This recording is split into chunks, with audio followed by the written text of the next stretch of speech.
Olá pessoal, tudo bem? Vamos agora fazer a continuação da nossa aula da frente A. Vamos dar mais um passinho no estudo de função. Eu estou querendo fazer as coisas bem devagarzinhas para que fique bem claro na nossa cabeça. A parte de função é a parte mais importante, como eu já falei para vocês, de todo o nosso estudo do ano. Essa é a introdução inicial para que a gente possa falar da característica de uma função. Falamos de produto cartesiano, que é uma relação. Nós vamos começar falando de relação de novo e vamos analisar os casos da possibilidade de uma função. Não vamos falar de função real hoje, não vamos falar nada de função real. A aula de função real nós vamos falar na semana que vem para a gente fechar essa primeira parte nossa, beleza? Então vamos aqui falar dessa nossa característica. Vamos lembrar das relações que a gente fez na semana passada, relação de A e B, qualquer subconjunto do produto cartesiano. Então, se a gente fez produto cartesiano de dois conjuntos na semana passada, qualquer relação, qualquer subconjunto que vem retirado de um A cartesiano B, ela é considerada relação. R é uma relação de A em B, de modo que essa relação seja um subconjunto, uma sub-relação do produto cartesiano que a gente fez na aula passada. Dados os dois conjuntos, então, A e B, o A 1, 2 e 3, o B 4 e 5, construir o conjunto R, uma relação, dos pares ordenados do A cartesiano. Lembra, os pares ordenados do A cartesiano seria 1, 4, 1, 5, 2, 4, 2, 5, 3, 4, 3, 5. Todos os 6 pares ordenados que a gente tem. Tais que o primeiro e o segundo termo, ou seja, os dois elementos do par ordenado, sejam ímpares. Então, se a gente pegar a relação aqui para satisfazer a informação dada, a gente tem que fazer a relação do 1 com o 5 e o 3 com o 5 só. Os dois elementos são ímpares, foi o que o enunciado está dizendo, certo? Então, a relação de A para B, aqui a relação com A e B, o 1 e o 5, o 3 e o 5, do A cartesiano B, onde os dois são ímpares. Lembro que o A cartesiano B seria 1, 4, 1, 5, 2, 4, 2, 5, 3, 4, 3, 5. Destes, os que me interessam, onde os dois elementos x e y são ímpares, é o par ordenado 1, 5 e o par ordenado 3, 5. Beleza, gente? Então agora, se eu colocar isso no plano cartesiano, são só esses dois pontos. O 1, 5 e o 3, 5. Agora vamos levar essa ideia para a função. Tá? Então o que a gente tem? Vamos pegar o conceito primeiro. Analisar um fenômeno natural, econômico, social. Fenômeno natural, velocidade, aceleração, tudo aquilo que a gente estuda na física. Economia, o lucro de uma empresa dependendo daquilo que foi vendido. Social, crescimento da população a partir do tempo. Tudo isso exige uma relação entre duas variáveis. Velocidade, por exemplo, a aceleração muda a velocidade. A aceleração é ΔV sobre ΔT, a relação de dependência entre duas grandezas, certo? O crescimento populacional depende do tempo. Quanto mais tempo for crescendo, maior vai aumentando a população, ou decrescendo. Então, tudo isso depende de variáveis, como está escrito aqui na nossa definição. A ciência ocupa-se da representação e da análise das relações de dependência. Isso daqui, é a principal característica de como a gente define o que é uma função. Uma função é uma relação de dependência entre duas grandezas, entre duas referências. Isso é função, uma coisa que depende da outra. A partir de um valor a gente chega em outro. Isso é função, é isso que a gente tem que caracterizar, ok? Então vamos pegar aqui um exemplo. Um corpo se move sobre um eixo com velocidade inicial de 6 metros por segundo, mantendo a sua aceleração constante de 3 metros por segundo ao quadrado. Sua velocidade V está relacionada com o tempo em segundos. Obter uma fórmula da velocidade e construir um gráfico de velocidade em função do tempo. Então, o que a gente pode pensar? Vamos relacionar o tempo e a velocidade. A velocidade, ela muda a partir da aceleração. Ela muda de 3 metros por segundo ao quadrado. Então, o tempo zero, velocidade inicial, tempo zero, velocidade inicial 6. No tempo 1, a velocidade passou a 9, ou seja, aumentou 3 metros por segundo, por isso que é 3 metros por segundo ao quadrado. Quando o tempo 2, foi para 12, aumentou 3. A velocidade aumenta em função desta aceleração, dependendo do tempo, ok? Então aqui a velocidade em função do tempo. A velocidade aumenta conforme o tempo passa. Essa é a equação que a gente tem. Então pegando esses pares ordenados, nós temos a característica de um gráfico de velocidade em função do tempo, velocidade dependendo do tempo. Essa linha é a aceleração, ela aumenta de 3 em 3, certo? Tudo bem? No outro, o conceito de função sofreu muitas mudanças ao longo do tempo. Alguns historiadores acreditavam aos babilônios a definição da ideia de função, mas René Descartes, no século XVIII, quem primeiro usou essa palavra função. Para ele, qualquer potência de uma variável, x², x ao cubo, x à quarta, isso era uma função, uma relação de dependência. Ok? De uma maneira geral, se uma variável x assume valores de um conjunto A e a variável y assume valores do conjunto B, a ideia de produto cartesiano x de A e y de B. Função é toda a relação em que cada elemento do meu primeiro conjunto se associa a um único do segundo conjunto. Olha só, cada elemento do primeiro conjunto, ou seja, todos do primeiro conjunto, são relacionados com os elementos do segundo conjunto. Só que cada um só vai a um do segundo conjunto. Só vai ser relacionado a um único elemento. Está aqui, ó, relacionado a um único elemento do outro conjunto. Todo primeiro, tá?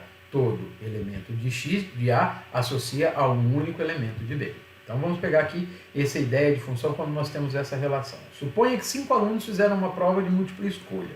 Ela tinha 8 questões e cada uma valia um ponto. Vamos considerar os conjuntos dos alunos, 1, 2, 3, 4 e 5, que são 5 alunos. E cada uma das 8 questões que ele fez, ele podia acertar nenhuma, acertar uma, acertar duas, acertar 3, acertar 4, 5, 6, 7 ou as 8. Certo? Então vamos pensar. Vamos representar o resultado na prova de 3 formas diferentes. Primeiro, os 5 alunos relacionados com as suas notas, por uma tabela. O aluno 1 tirou 6, o aluno 2 acertou 3, o aluno 3 acertou 7, o aluno 4 acertou 8, acertou todas, o aluno 5 acertou 7 questões. Por um conjunto de pares ordenados, o que a gente vai fazer? O par ordenado 1, 6, 2, 3, 3, 7, 4, 8, 5, 7, certo? Essas relações que a gente tem para poder calcular os pares ordenados, relacionar os pares ordenados na nossa relação. Tudo bem? Agora, por diagrama, que é o mais fácil para a gente identificar a função. O diagrama onde a gente identifica isso. Olha só, o aluno 1 tirou 6. O 1 só relacionou com a nota dele. Ele não vai tirar 2 notas, a prova é uma só. Ele vai tirar uma única nota nessa prova. O aluno 2 acertou 3. Ele não vai acertar ou 3 ou 4. Não, ele acertou 3. É um valor só para ele. O aluno 3 acertou 7. O aluno 4 acertou 8. E atenção, o aluno 5 acertou 7 também. Então aqui, ó, os alunos podem estar relacionados somente com uma nota do outro lado. Agora, pode 2 alunos tirarem a mesma nota. Agora, cada aluno só tira uma nota. Ele não vai tirar 2 notas numa prova. Vocês já viram vocês fazerem uma prova e numa prova vocês encontrarem 2 notas nessa prova? Tem coisa errada. A sua nota é uma nota só. Então, o aluno do lado de cá só tem uma nota do lado de lá. Isso é uma relação que representa uma função.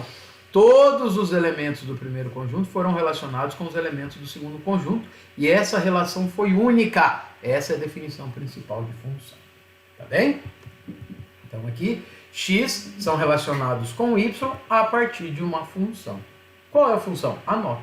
Função nota que cada um tirou. Tudo bem? O diagrama ilustra a função f de A em B. A função f sai dos elementos x, primeiro conjunto, e chega nos elementos y, segundo conjunto, lá de produto cartesiano. E a partir de uma relação, a gente caracteriza que a função desse x é o y, função desse x é o y. É isso que a gente tem a relação. A função leva elementos do primeiro conjunto no segundo conjunto. Conjunto A é definido como domínio da função. Domínio da função, valores possíveis para o x. Domínio da função, valores possíveis para o x. O meu segundo conjunto é chamado de contradomínio. Os valores que podem chegar ao valor de y. Podem, não quer dizer que vai chegar. Tudo bem? Podem chegar a isso. E x é a variável independente.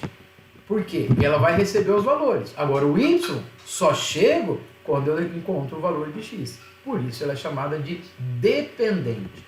O y depende do x. E y está em função de x. Ok? Y é a imagem de x. É a imagem de um valor numérico. Então, naquele conjunto que a gente tinha, vou voltar aqui, ó.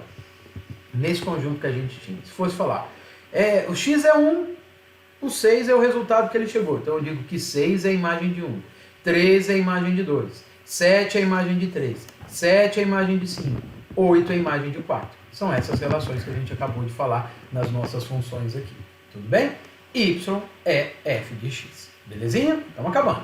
Agora aqui, conceito de função do exercício anterior. Isso que eu acabei de dizer. 1 é a imagem de 6, a relação de cada um dos valores. Quando 1 é a imagem de 6, 1 é f de 1 é igual a 6. Então é essa a relação que a gente tem que colocar na cabeça. O valor que a gente chega é função do primeiro. Ele é a imagem do primeiro valor. Ok? Essa é a característica principal. A imagem da função ou f da função, a imagem dele, são os valores numéricos aos quais chegamos no meu segundo conjunto. Então observe que são dois conjuntos, só que na realidade são três. O domínio, aqui, o domínio da nossa função, aqui, o contradomínio da nossa função, e esse aqui, ó, observa, 3, 6, 7 e 8 é a nossa imagem da função, certo? São três conjuntos onde sempre o contradomínio é o conjunto maior e a imagem está dentro dele, é o que está escrito aqui, ó. A imagem está contida no contradomínio, é um subconjunto do contradomínio, tudo bem? Por exemplo, mostrar no diagrama a seguir que representa f de A em B, em seguida é determinado o domínio e o contradomínio, f de 1, f de 2, f de 3, e a imagem dessa função, o conjunto solução da equação f de x igual a 7. Vamos lá. Então nós temos aqui 1 vai a 5, 2 vai a 7, 3 vai a 7 também. Essa é a representação que o enunciado deu. Ó. Mostrar o diagrama, que o diagrama representa uma função. É função? É. Por quê? O 1 só vai no 5, o 2 só vai no 7, o 3 só vai no 7. Então, do seu domínio, 1, 2 e 3. Contra domínio, 5, 7, 8 e 9. Beleza? F de 1. Quem é f de 1? O 1 foi no 5, então 5 é f de 1. 5 é a imagem de 1. F de 2 é 7, o 7 é a imagem do 2. O 7 também é a imagem do 3, certo? Quem é conjunto imagem, então? 5 e 7. Os dois valores do conjunto B, do contradomínio, que foram relacionados.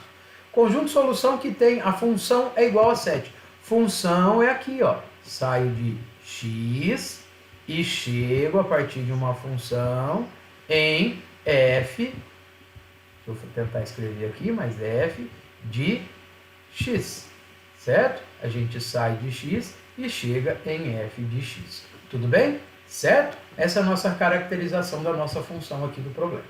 Segundo, mostrar que o diagrama abaixo não representa a função de A e B. Por quê? Olha só, o conjunto, o elemento 4 do primeiro conjunto, tem duas relações. Ele está relacionado com 7 e com 6. Isso não pode. Outra coisa, todos os elementos do primeiro conjunto têm que estar relacionados. O 5 não está relacionado com ninguém.